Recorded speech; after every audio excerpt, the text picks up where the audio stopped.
So the year is 2005 and you're looking to get yourself a new handheld and you just had your GBA and you're wondering what's next. Well, the Nintendo DS had just released in November of 2004 in this lovely bulky mess that we're seeing here. That a lot of people actually really love the design of the original Nintendo DS for its, overall feeling, the size of it. It just felt good to play games on it. Overall, the original DS was great because you were able to go ahead and play your Game Boy Advance games, and the lovely new Nintendo DS games that were coming out at the time. But there was another competitor that was just about to enter the market a few months later. Now, of course, I'm talking about the PSP. Now, as you guys know, obviously these systems were head-to-head in competition. You had your people that were crazy about the PSP, but you also had your people that were crazy about the Nintendo DS, and you had one or the other. You sat in either camp, and that's who you rooted for. Personally, when I first was getting one of these handhelds, I of course went with the Nintendo DS first because I was a huge Nintendo fan. I loved the games that were coming out for the DS, and of course the ability to be able to play a backlog of GBA games was awesome as well. So Nintendo was really smart with doing that, and as we can see even today with the Nintendo Switch 2, the fact that you can go and play your Switch 1 games on it is amazing. Nintendo has always been really great about that. But back then, you had limited money, especially if you were a kid or a teenager, and you had to decide on one or the other. Of course, both of these offer completely different experiences based on the type of games and even the features that they had. Let's start with the Nintendo DS. So the Nintendo DS was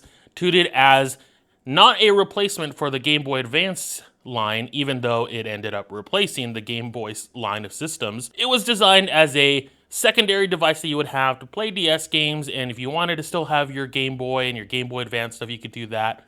But you were able to then play them on this system too. So it made people question, why would I need a Game Boy Advance if I can now go ahead and play them on here? So you would get trade-ins, of course, at places like GameStop to go ahead and upgrade to this system. The original Nintendo DS has not a lot of features, as one would say. There wasn't much you could do on this menu. You had a calendar you could look at. Obviously, the wonderful thing that you had was PictoChat. Of course, you would need other people to be on that PictoChat in order for you to go ahead and communicate with them. But that was a cool feature that if you had friends that had a DS, say you were in a classroom or say you were just hanging out somewhere, you can use that. And of course, this is before smartphones were a thing. So text messaging was more limited to T9, which if you don't know what T9 is, go ahead and Google it and you'll know what I'm talking about. But that was a cool little feature. Other than that, you just had a bare bones settings that let you adjust the date and time, the sound, where the GBA games would show up, whether on the top screen or the bottom screen. And that was kind of it. Obviously, Nintendo relied on the game library to propel this system forward. And that's fine. I mean, you don't need a bunch of crazy stuff, but that's what Nintendo felt. You just had to play games. That was it. You're good to go. Sony, on the other hand, had a completely different take on what a handheld gaming machine should be. This thing was just packed with so many features that a lot of people didn't use, but a lot of people did. I personally didn't get a PSP until the 2000 model, so that was a few years later. So I originally didn't have this version, which is also known as the PSP 1000 model, or some even call it the PSP Fat, because it's a little chunky. But overall, this one is still my favorite PSP to use just because of its ergonomic styling here for the back and everything like that. But getting back to the features, this thing was just loaded with so many things for you to do on it. You could listen to music. You can watch and look at pictures from your memory card, if you wanted to do that on here instead of a computer. You could watch movies. You could put movies on here. But one of the biggest things, of course, was UMDs. Now, UMDs are these lovely little discs back here that pack about 1.7 or 1.8 gigabytes of storage. So Sony thought it was a great idea to go ahead and put out movies that you could watch on the PSP, which back in the day was fantastic. It was awesome to be able to carry movies with you on the go. Now, I know a lot of, younger people watching this potentially are going to be like, yeah, but I mean, Smartphones can do all that stuff. Why would you carry this? Well, smartphones didn't exist back then. If you wanted to watch movies on the go, you had to carry around a portable DVD player. Nothing as small and compact as this guy right here. Now, a lot of people will say that the UMD format failed, and what's kind of ironic is the name UMD stood for Universal Media Disc, which it was never universal because you could only play them on a PSP. So there was nothing universal about it, but hey, that's the name that they went with, and it is what it is. So not only could you watch movies like this on the go, you could also, of course, play games, which is how you would, play your games. So they came in the same format. It was the same exact thing, and I know a lot of people would actually take these out thinking this was just a case, and then they would think you had to just put the CD in the PSP or something like that. I've seen that. It's kind of weird. They would come in these, and you can play your games that way.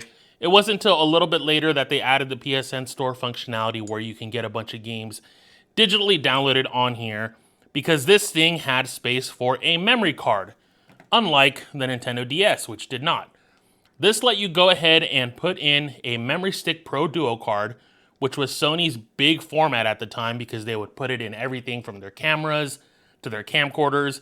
That's why they would say, oh, you can take the memory stick from your camera, connect it to this in the slot, and you can look at your pictures on here. So that was their whole thing. They were very much about interoperability between their devices and stuff like that. And as you can see here, we even had a web browser. Yep, this thing had Wi-Fi where you can go ahead and go on the internet. You can get RSS channels, you can get internet radio. You were even able to get Skype and other stuff like media, like you could connect to a media center that you have at home to go ahead and get footage that way. Skype used to be on this thing, I think. I don't remember, but something like that tells me that it was. Remote play was on this, but it was never really implemented all that well. I think there was only like 2 or 3 games that actually made use of that remote play feature with the PlayStation 3. But yeah, this thing was a powerhouse. It was touted as being able to play close to PlayStation 2 level of games, which for something like this to play almost PlayStation 2 level of games is pretty incredible. Having things like GTA on the go, especially during that time where GTA was super, super popular, not that it's not popular now, but we had just come out of San Andreas and then getting to hear that we were going to go back to Liberty City and Liberty City Stories, all that stuff. Anyways, I'm rambling. There was so much packed into this thing that a lot of people went with this because they wanted that type of media device. But there were also a lot of people that just wanted a gaming handheld. They just wanted to play games and do nothing else but play games on the go. They didn't want to watch movies. They didn't want to do any of that.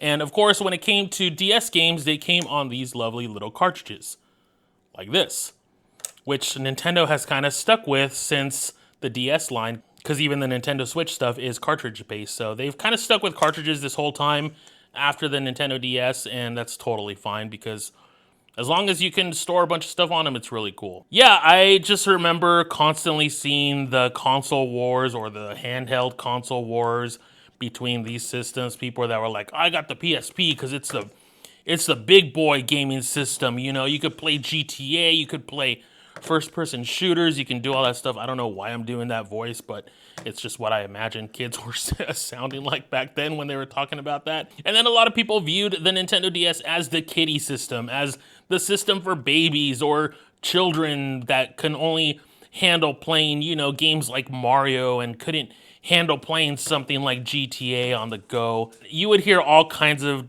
conversations and discussions in forums and stuff like that where there was just this constant battle of what was the best one. Ultimately, I think they both had their great features. I don't want to say that one is better than the other. Sure, the PSP was way more powerful. The game's graphics were, higher than this, but this also just had a lot of fantastic games that came out for it. We're talking all the Pokemon games, all the different Super Mario Brothers games, Phantom Hourglass for Legend of Zelda, and Spirit Tracks. You had so much stuff that came out on this handheld. And this version didn't stick around that long, actually. If I can lower the volume here. This version of the DS didn't stick around that long. It was only about 2 years later that Nintendo decided to go ahead and release the Nintendo DS Lite. And this one, of course, is my favorite one because it is smaller, it's compact, the design of it is beautiful. Just overall, a super awesome design. I really love the revision of the DS when it came to the DS Lite. Brighter screens, overall it was great. The only downside was, of course, the GBA slot kind of made the game stick out a little bit, something like that. So that was kind of a downer, but overall it was a great improvement. And then, of course, the PSP had similar revisions with the 2000, 3000, then eventually the PSP Go and the Street models. But yeah, I love both of these systems for different reasons. Like I said, both of them have fantastic libraries. You can't go wrong with either one, whether you're playing, you know, big budget games like Pokemon or GTA, or you're playing indie games, you know, like there was a lot of indie games that came out for this thing. There was also games that came out for this, like Plants vs. Zombies. Tetris was awesome on it. If you weren't playing the big budget games, there was always something available to play on either of these. But I honestly think I love both of them equally. Some people will say they prefer this. Some people will say they prefer this. Some don't prefer any of these, and you don't like handheld gaming, but here you are watching a video on handheld gaming. So thank you guys for watching. What was your favorite of these two? Did you like the DS? Did you like the PSP? If you liked both, awesome, thumbs up to you for both. What was your favorite model of these systems? Again, mine is the PSP 1000 for the PSP systems and the DS Lite for the Nintendo DS systems. Those were my go-to for all of that stuff. So let me know down in the comments, guys, which one was your favorite. And thank you so much for watching till the very end. I will see you guys in the next video. Take it easy. Bye-bye.